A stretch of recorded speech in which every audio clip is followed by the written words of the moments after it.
नमस्कार शिक्षक साथियों, आज की इस वीडियो में हम देखेंगे कि बच्चे की ईपी, जीपी और एफपी जो है इन तीनों प्रोफाइलों को कैसे कंप्लीट करेंगे। सबसे पहले आपको यूडाइस पोर्टल के एसडीएमएस पोर्टल पर लॉगिन करना है। लॉगिन करने के बाद कुछ इस प्रकार का इंटरफेस आपको दिखेगा। सिंपली हमें करना क्या है कि 2025-26 वाले इस ऑप्शन पर क्लिक करना है। जैसे हम 2025-26 वाले ऑप्शन पर क्लिक करेंगे तो यहाँ कुछ इस प्रकार का इंटरफेस ओपन हो जाएगा। अब यहाँ पे हमें जिस भी क्लास के बच्चे की ईपी, जीपी और एफपी को अपडेट करना है, उस क्लास के बच्चों के नाम के सामने हम उस क्लास के लिस्ट पे हम क्लिक करेंगे। यहाँ पे जो लिस्ट प्रदर्शित हो रही है क्लास वाइज, ठीक है, यहाँ पे आप देखेंगे सभी क्लासों में, है ना। तो यहाँ से हमें लिस्ट प्रदर्शित होगी क्लास की लिस्ट में हम यहाँ पे सिंपली क्लिक करेंगे। क्लिक करने के बाद आपके पास यहाँ पे व्यू या मैनेज का ऑप्शन शो होगा, ठीक है। अगर आप माउस कर्सर देखें तो यहाँ पे व्यू या मैनेज का ऑप्शन शो हो रहा है सर्किल के पास, अगर आप देखेंगे, ठीक है। सिंपली हमें व्यू या मैनेज के इस ऑप्शन पर क्लिक करना है।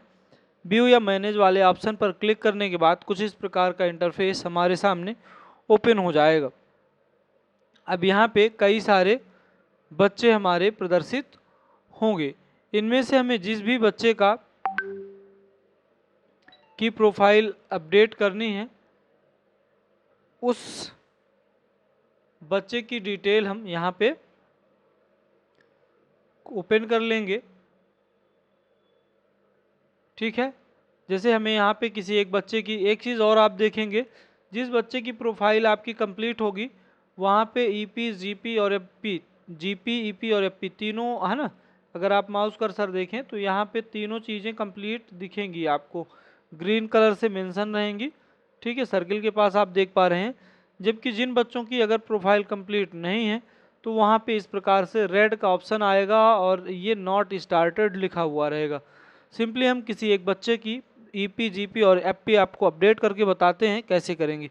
जैसे हम यहाँ पे जीपी वाले ऑप्शन पर क्लिक करेंगे तो कुछ इस प्रकार का इंटरफेस हमारे सामने ओपन होगा, जहाँ पर बच्चे की डिटेल, नाम, जेंडर, जन्म तिथि, माता पिता का नाम, ठीक है, उसके गार्जियन का नाम और आधार नंबर आदि फिल रहेगा, ठीक है। यदि यहाँ पे कोई करेक्शन हमें करनी है तो यहाँ पे एक ऑप्शन दिया गया है, do you want to change demographic details. यहाँ पर क्लिक करेंगे तो ये सारे ऑप्शन जो हैं ओपन हो जाएंगे, जहाँ से हम इसे चेंज कर सकते हैं। सिंपली हमें यहाँ पे कोई करेक्शन नहीं करना है, ठीक है, ये चीज़ें भरी हुई हैं। अगर आप देखेंगे तो आगे यहाँ 4.1.9, ठीक है, इस पर आप देखेंगे तो यहाँ पे एड्रेस बच्चे का डालना है हमें, ठीक है। एड्रेस डालने के बाद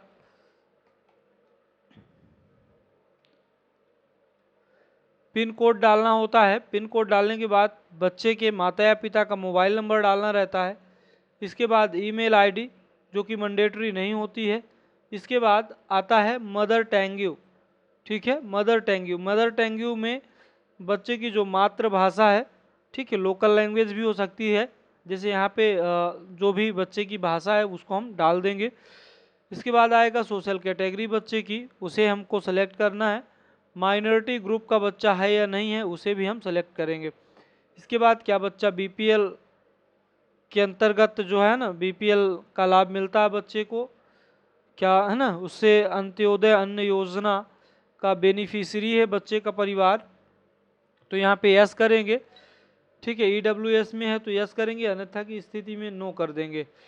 आगे आता है वेदर CWSN, यानी यदि बच्चा विकलांग है या दिव्यांग है तो यहाँ पे यस करेंगे, अन्यथा की स्थिति में नो पर सेलेक्ट रहने देंगे, ठीक है। यहाँ पे कुछ चीज़ें जो है पहले से फ्रीज रहेंगी, यहाँ हमें कुछ नहीं करना है। इसके बाद अगर आगे हम देखें तो whether the student is Indian national, क्या बच्चा जो भारत का है, नागरिक है, तो यस करेंगे।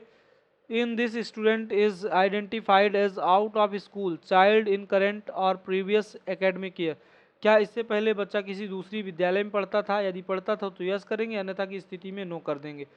इसके बाद आता है बच्चे का ब्लड ग्रुप सेलेक्ट करने के लिए, तो यदि आपको बच्चे का ब्लड ग्रुप पता है तो यहाँ पे सेलेक्ट करेंगे, अन्यथा की स्थिति में under investigation result will be updated soon पर क्लिक करके हमें सेव कर देना है।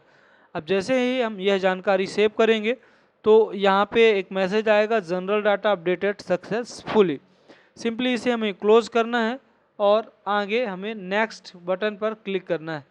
जैसे हम नेक्स्ट बटन पर क्लिक करेंगे तो यहाँ पे हमसे बच्चे का जो एडमिशन नंबर है वह मांगा जाएगा। एडमिशन नंबर के बाद एडमिशन डेट, बच्चे की class, medium of instruction select करना जिस भी मीडियम में बच्चा है। इसके बाद language group studies by the student, है ना, किस प्रकार की लैंग्वेज बच्चे द्वारा पढ़ी जाती हैं, जैसे हिंदी और इंग्लिश, है ना, तो वो लैंग्वेज आपको करनी है।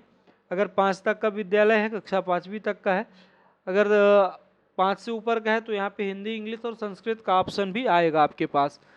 इसके बाद बाकी ऑप्शन लॉक हैं। अगला ऑप्शन है status of student in previous academic year of schooling. क्या बच्चा पिछले साल या पिछले दिनों में, पिछले सत्र में स्कूल जाता था? अगर जाता था तो यस करेंगे। इसी स्कूल में पढ़ता था तो करंट सेम ही कर देंगे। दूसरी स्कूल में पढ़ता था तो अदर स्कूल कर लेंगे। आंगनवाड़ी पढ़ता था तो आंगनवाड़ी का ऑप्शन सेलेक्ट करेंगे, ठीक है। और यदि नहीं पढ़ता था तो नन नॉट स्टडिंग वाले ऑप्शन पर क्लिक करना।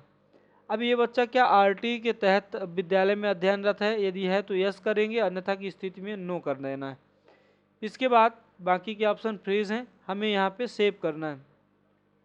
सेव करने के बाद हमारा इनरोलमेंट प्रोफाइल भी कंप्लीट होगा। नेक्स्ट का ऑप्शन करेंगे तो यहाँ पे कुछ जानकारियाँ और पूछेगा। Whether student has been screen for specific learning disability, ठीक है, क्या बच्चे को कोई पढ़ने में या सीखने में कोई डिसेबिलिटी है, अयोग्यता है, तो यस करेंगे, अन्यथा की स्थिति में नो, ठीक है।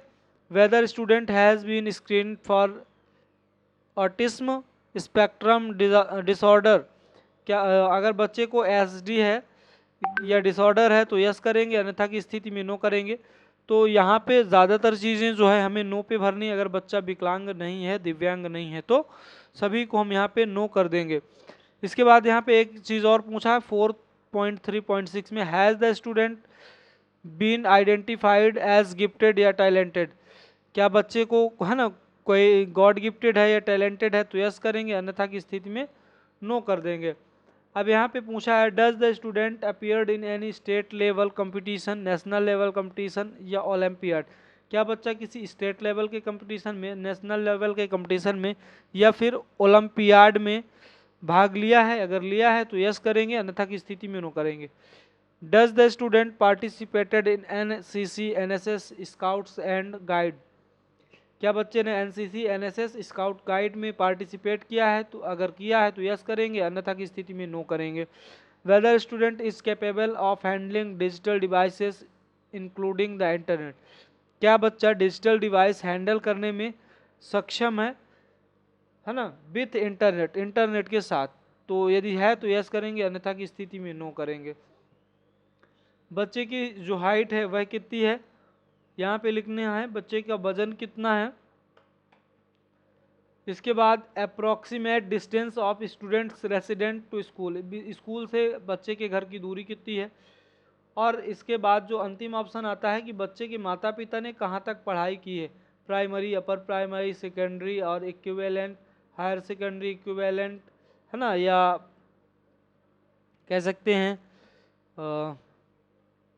ठीक है ग्रेजुएशन, जो भी पढ़ाई जहाँ तक की है वहाँ उसको सेलेक्ट करना है। इसके बाद ओके सेव करेंगे। नेक्स्ट का ऑप्शन आएगा। नेक्स्ट का ऑप्शन आने के बाद तमाम जानकारी या बच्चे की जो है यहाँ पे प्रदर्शित होगी। इसके बाद यहाँ पे आप माउस कर्सर के पास अगर देखें तो यहाँ पे कंप्लीट डाटा का ऑप्शन है, ठीक है। कंप्लीट डाटा पे जैसे हम क्लिक करेंगे तो एक ओके का मैसेज आएगा। जैसे हम ओके करेंगे तो यहाँ पे जो बच्चे की डिटेल है हमारी वह सेव हो जाएगी, ठीक है। कई बार थोड़ा सा समय लेता है और इस प्रकार से जो बच्चे की प्रोफाइल है जीपी, ईपी और एफपी वह कंप्लीट हो जाएगी। शिक्षक साथियों, उम्मीद है यह वीडियो आपके लिए काफ़ी उपयोगी साबित हुआ होगा। जय हिंद, धन्यवाद, वंदे मातरम। यदि आप हमारे चैनल पर नए हैं तो चैनल को सब्सक्राइब और वीडियो को शेयर जरूर कर दीजिएगा।